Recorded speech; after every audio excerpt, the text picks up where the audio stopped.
अरे हे काय बॉटल भरायला पण घेतल्या? मम्मा भरत होती ना.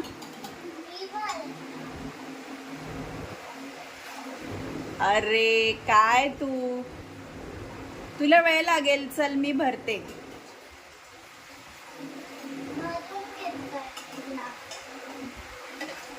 अरे तू हळूहळू भरशील, मग खूप वेळ जाईल.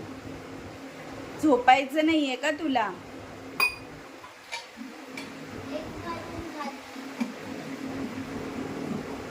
अजून 1 2 3 4 बाकी आहेत.